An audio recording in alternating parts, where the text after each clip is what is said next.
Hello students, welcome back to my channel. Today I am going to give you 6 latest defense updates. Number 1, Tejas Mk1A gets a breathing boost. The light combat aircraft Tejas program recently unveiled the Mk1A variant supporting a significant upgrade to its air intake system. The most noticeable change in the Mk1A lies in the auxiliary air intake door, that is AAID. Earlier version, the Mk1 featured a single door design. The Mk1A adopts a novel 3-door configuration, marking a significant shift in approach. The impetus for this change stemmed from extensive performance studies focused on a newly proposed 3-door auxiliary intake. These studies aim to achieve two crucial objectives of the enhanced low-speed performance: to improve pressure recovery at low speeds, a factor crucial for optional engine performance during takeoff and landing. Next, design of India's 5 fleet sport ships. Kochi-based Smart Engineering and Design Solutions Private Limited has been selected by HSL to produce, that is Hindustan Shipyard Limited, to provide design collaboration for the development of India's crucial 5 fleet support ships program. The vessel boasts a diesel propulsion system with a single shaft configuration and CPP, that is controllable pitch propeller, for efficient operation. Next, India's S4 nuclear submarine spotted in satellite images. Recent satellite imagery has revealed the Indian Navy's S4 nuclear submarine in its outer dry dock with its shed open for the first time. This sighting offers valuable insights into the vessel's capabilities and potential advancement over its predecessors.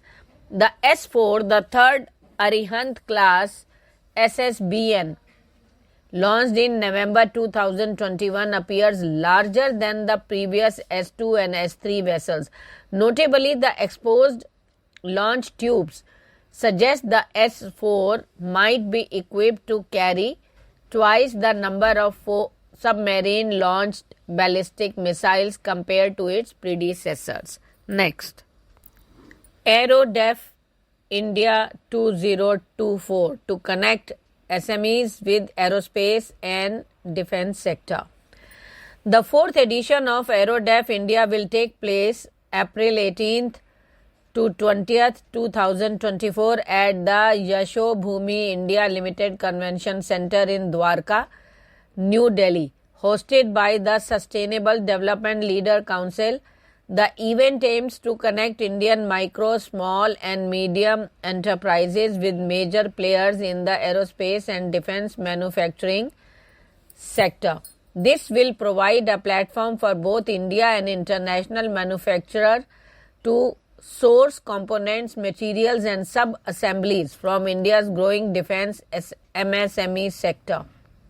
It's a key opportunity for MSMEs to showcase their capabilities to OEMs, strategic partners and public sector units, that is PSU. Next, setting sights on Air Force and Navy training systems.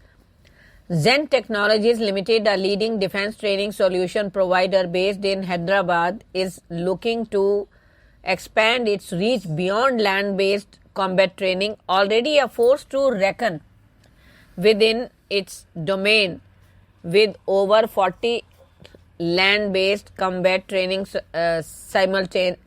simulators supplied to the Indian Army. Zen Technologies has set its sight on developing similar system for the Indian Air Force and Indian Navy.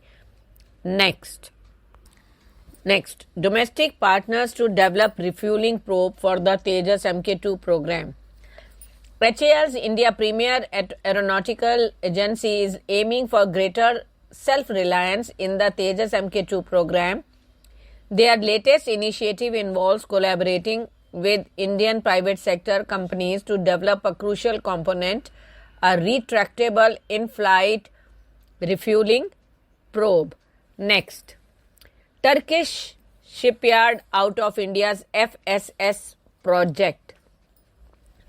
India's ambitious fleet support ship program for the Indian Navy has hit a potential snag into the reported exclusion of Turkish participation.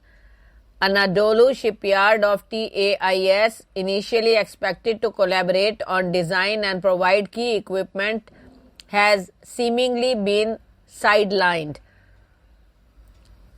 It has been there was a clarification on their absence from the FSS project. However, the company reportedly declined to comment. Indian media outlets allege the Indian Ministry of Defense harbored concerns about collaborating with the Turkish firm due to Turkey's political stances. This includes Turkey's support for Pakistan on the Kashmir issue at the UN and ongoing friction between the two nations. Thank you.